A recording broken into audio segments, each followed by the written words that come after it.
We all know about Dubai and its fancy homes. But you heard about the people living in a shoe, for example? There is this lady living in this amazing house that seems like a shoe. As you might guess, the house was created by a shoemaker, and the house was designed to be similar with his top creation. In today's video, we're gonna see some weird places that people actually live in. From the beginning of the civilization, people were living in caves, but you ever think about that people will come back to that habit again? Unless you are Fred Flintstone. Oh, okay, Bam Bam. That's enough. Drop it. Ow! Right on my toe! Or a head of a major cult. You probably never really thought of a cave residency. Come on, Barney! Let's go! Cave residences are not just for socially disconnected people anymore. Cave houses are up for sale for people of any social status. You can easily get one of these unusual houses, as long as you have as much as $1.9 million. Anyone can buy such a cave in Arizona. The cave house is a pretty nifty place to live in and has all of your modern-day conveniences. If you are looking from the outside of the cave, it does not seem like much of a mansion, most undoubtedly because it is, you know, a cave. But with 3 bed chambers and approximately 37 acres, it's the perfect house for a private person, or for someone who loves to live an ultra-modern G.I. Joe lifestyle. In the next one, we have a painting that people live in. Well, it sounds weird, but don't trust me, just look at this images. It runs like a normal home with central heating and waters, but it looks like a real-life painting. The raw base materials were gathered from the desert, but combined with modern materials, it gives a look like no other. Well, let's get a little bit closer to normal standards, or let's say van life. Well, this is Beach Boulevard, but no sign of Shaggy and Scooby. People like to convert some vans into mobile living places and travel. Everything is ordinary yet, but not so many manage to convert a bus into a mobile home. This is called, and we thought about it, talked about it, and we never even knew what it was, honestly, but within 2 months of even hearing they existed, we bought a bus. And you did all of the conversion work on this yourself, didn't you? We did, yeah. We've done everything ourselves. It took us about 1.5 years, but now it's finished. And in this one, we have an interesting way for off-grid living. This guy's managed to convert a bus into a mobile home, and yet let's see how that turned out. This project took about 1.5 years, and a school bus was used in the process. So let's see how this turned out to be. For a bus, it looks like a very pricey camper van, with all of this space available to live in. The ceiling, it looks more like a home than a bus, and everything seems to fit into place. This might not be a life for everybody, but it is a soul project for others who aspire to live a part of their life on the road, traveling and seeing amazing things.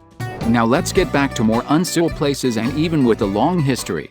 Now we are going to see Meteora, Greece. Greece is a place with rich history, and this one too. This amazing rock formations are a home to one of the largest and most precipitously built complexes of Eastern Orthodox monasteries since the 11th century. Meteora is located near the town of Kalabuka. Caves in the vicinity of Meteora were inhabited continuously between 50,000 and 5,000 years ago. This can easily become a remote place because of the bad access provided to the monasteries built on these rocks, and the perfect place where monks can pray in solitude. So far, you have been watching a lot of people who live in bad or small spaces due to their difficult financial and or social situations. But living in an unusual fashion is not necessarily linked to poor people. Rich people also get this crazy idea to live far above the ground in unusual places that others don't even like to be in. For example, how about living in a Boeing 727? Bruce Campbell, an engineer by profession, bought a retired aircraft and remade it into an unusual house. Any luck today, John? No, Mary. Same as yesterday. I went to every airport in town, and they just don't have any use for an old, burnt-out B-29. Nonsense, John.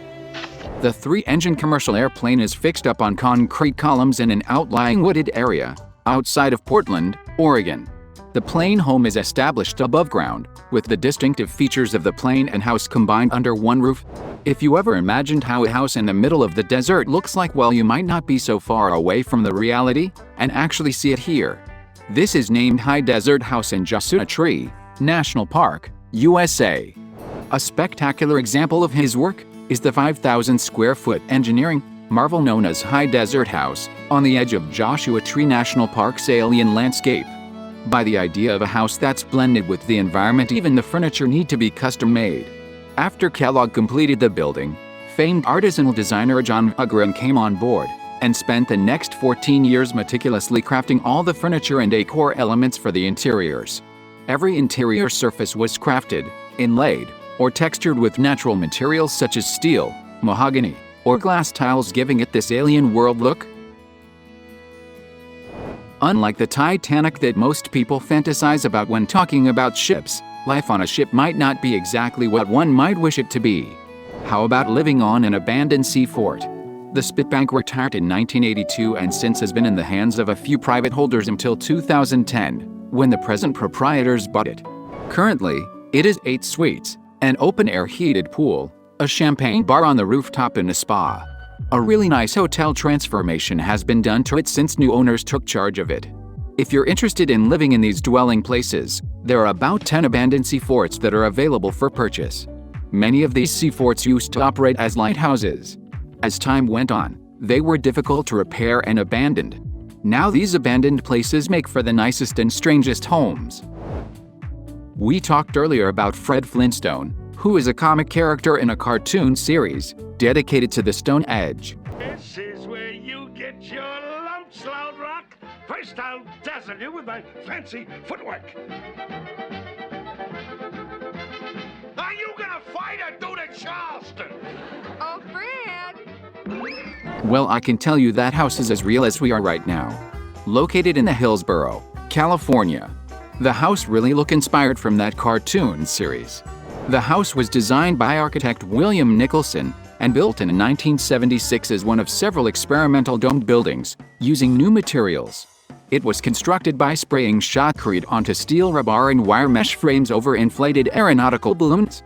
It has approximately 2,700 square feet, 250 m2, of living space, including 3 bedrooms, one accessed via a spiral staircase inspired by an ice cream cone that at the top is the same diameter as the room, and 2 bathrooms, and has a 2-car garage. All the interior surfaces are rounded, and the master bathroom has a floor of rocks instead of tiles. Originally off-white in color, the house was repainted deep orange in 2000. The house contains real life-sized dinosaurs. That's awesome. Now let's get back to our show house. This quite bizarre but interesting piece of architecture also has a bit of a story. The house has 1,500 square feet. A cool living room with all kinds of shoes lying around. 3 bedrooms and a lot of old electronics like this freezer who are still in good shape. Modeled after a work boot, the house was built by shoe salesman Malin Haynes. In 1948, as a form of advertisement, his shoe business claimed it made shoes from hoof to hoof, because the company began the process with raising the cattle. The living room is located in the toe, the kitchen is located in the heel, 2 bedrooms are located in the ankle, and an ice cream shop is located in the instep. There is also a stained glass panel that shows Malin holding a pair of shoes with a message below it that reads, "Haynes the Shoe Wizard." Glad you stay so far, and don't forget to hit that like button and subscribe to my channel if you like, and if you want, don't forget also to press the notification bell. Till the next time, hope you have a great day. Bye bye.